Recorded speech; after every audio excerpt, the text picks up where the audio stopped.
반갑습니다. 여러분, 프로토 교수입니다. 스포츠 모든 경기를 매일 분석 및 조합픽 공유 중에 있습니다.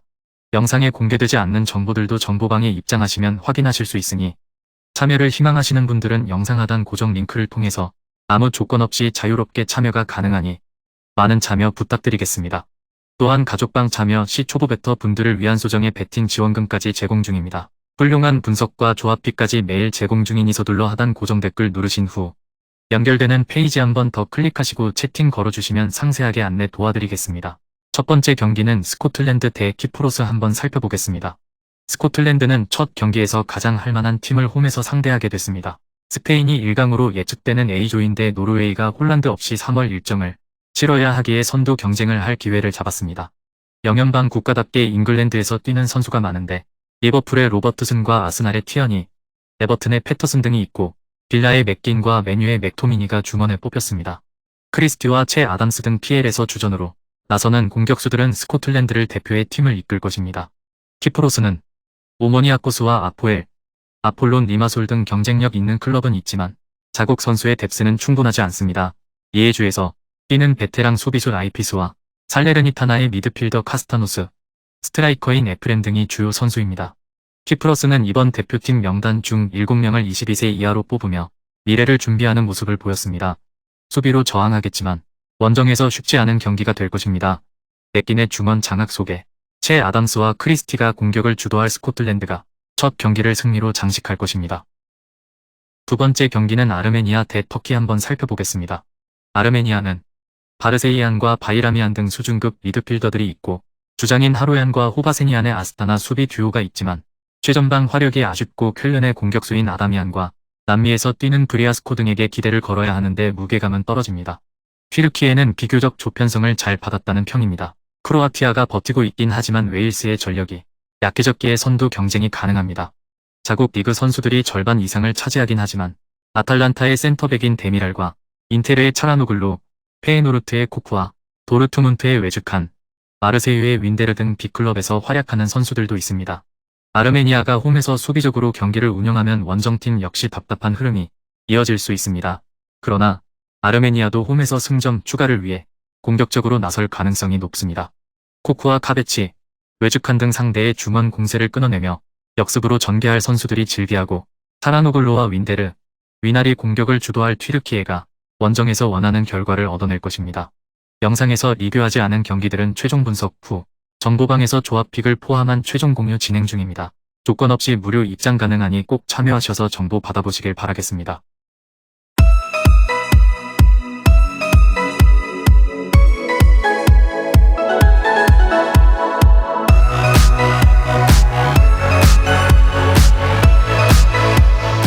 세 번째 경기는 벨라루스 대 스위스 한번 살펴보겠습니다. 벨라루스는 알렉산더 흘렙 시대 이후 가장 전력이 나아진 최근입니다. 상위권 팀들과의 전력 격차는 분명 있지만 경쟁력이 분명 생겼습니다. 폴야코프와 셰브첸코의 수비진이 탄탄하고 야블론스키와 바카르 등 중원도 있습니다. 단, 최전방은 아쉬운 게 사실인데 이번 일정에도 공격수 자원은 2명에 불과합니다. 스위스는 조편성을 잘 받았다는 평가 속에 1위를 노리고 있습니다. 유럽의 최강팀들 상대로도 언제든 접전 이상을 가져가는 팀인데 메이저 대회에서도 충분히 성적을 냈습니다. 이번 명단도 큰 변화보다는 전력 유지에 신경 썼습니다.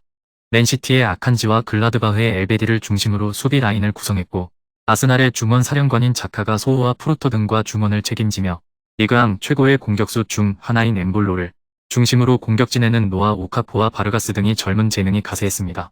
벨라루스가 강팀 상대로 고춧가루를 뿌릴 것이라는 기대를 받는 건 사실이지만 첫 경기부터 조 최강팀을 만난 것은 부담입니다.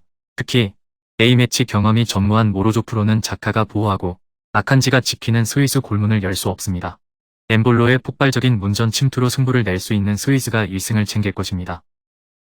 네 번째 경기는 이스라엘 대 코소보 한번 살펴보겠습니다. 이스라엘은 공격진의 세대 교체를 진행 중입니다. 수년간 팀의 주전 스트라이커로 활약하며 유럽 지역 예선 득점왕에도 올랐었던 에린 자하디가 대표팀 은퇴를 선언했고 이제는 23세의 솔로몬과 21세의 아바다 등 어린 선수들이 공격을 이끌어야 합니다. 그래도 주장인 나투오를 중심으로 중원에는 페레츠와 글레이저 등 베테랑이 버티고 있습니다. 코소보는 이번 일정에서 이스라엘과 안도라를 만납니다. 스위스가 앞서갈 것으로 보이는 I조인데 다른 5팀 중에서는 앞서 나갈 팀이 없기에 2위를 목표로 하고 있습니다. 때문에 풀핏의 소집 명단으로 이번 일정에 나섭니다. 나폴리에서 김민재와 함께 중앙 수비를 담당하는 나흐마니가 수비진을 이끌 것인데 베리샤와 셀리나가 중원을 지킬 것입니다. 이강인의 팀 동료인 무리키가 건재한 최전방에는 제넬리와 라샤니, 제그로바 등 좋은 이선 공격수들이 포진했습니다. 접전이 예상되는 매치입니다. 이스라엘이 홈이기에 홈의 2점을 노릴 수 있지만 확실한 9번 유형의 선수가 없는 것은 부담입니다. 전 세계가 주목하는 솔로몬이 상대 측면을 공략하며 기회를 만들겠지만 피지컬을 앞세운 코소보 수비가 쉽게 골을 내주지 않을 것입니다. 두 팀이 치열한 접전으로 승점을 나눠 가질 것입니다.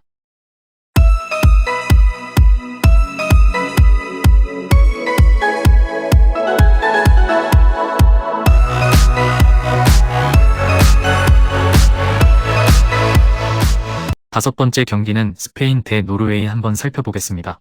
스페인은 지난 월드컵에서 모로코에 일격을 당하며 탈락했습니다.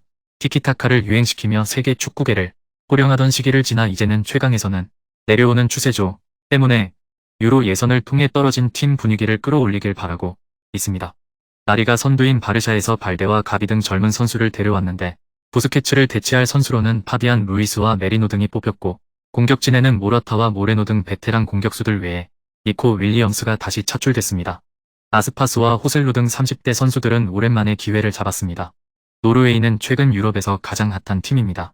맨시티로 이적한 이후 37경기에서 42골을 기록한 슈퍼 스트라이커 엘링 홀란드가 있고 아스날을 리그 1위로 이끈 웨데가르트가 팀의 주장입니다.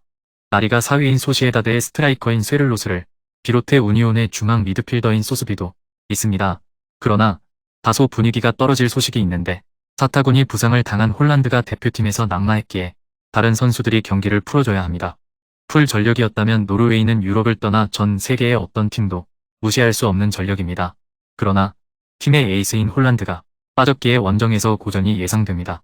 베르게와 웨데가르트 등이 중원에 나설 원정팀 상대로 로드리와 세바요스의 중원이 경기 분위기를 가져올 것이고 모라타와 니코 윌리엄스가 기회를 놓치지 않을 스페인이 난적 상대로 승리할 것입니다. 마지막 6번째 경기는 크로아티아 대 웨일즈 한번 살펴보겠습니다. 크로아티아는 최근 유럽에서 프랑스 정도를 제외하면 가장 좋은 성적을 내고 있습니다. 이태리는 유로를 우승했지만 월드컵 예선에서 탈락했고 잉글랜드는 네이션스 리그에서 강등당했습니다. 크로아티아는 출전하는 모든 대회에서 꾸준한 성적을 내고 있는데 지난 월드컵에서는 3위를 기록했습니다. 변함없이 잘해주는 모드리치와 브로조비치의 중원이 있고 페리시치는 크라마리치, 오르샤와 공격을 책임지고 있습니다. 수비진에는 김민재와 더불어 가장 핫한 센터백인 라이프치히의 그바르디올과 더불어 유라노비치와 슈탈로, 기다 등이 나섭니다. 웨일스는 유럽 예선을 통과해 월드컵 본선으로 갔지만 본선에서 실망스러운 경기력으로 탈락했습니다.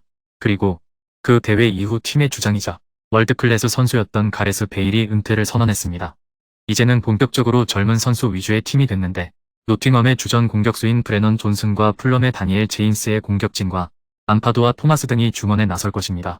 웨일스는 베일의 은퇴 이후 국대 주장으로 선임된 에런 램지를 중심으로 암파도와 모렐 등이 중원에 나서 크로아티아 베테랑 중원과 맞설 것입니다. 그러나 원정에서 쉽지 않은 경기가 될 것으로 보여집니다. 또한 브레넌 존슨이 급성장했지만 제임스는 팀에서 벤치로 밀려나며 경기력 저하가 있습니다. 크로아티아 수비 라인에 고전할 것입니다. 금일 경기들은 이렇게 알아보았습니다. 좀 더 다양하고 많은 정보를 원하시는 분들은 영상 하단 댓글에 링크 클릭 후 문의하시면 아무런 조건 없이 정보방 입장 가능하니 입장하셔서 정보 받아보시길 바라겠습니다.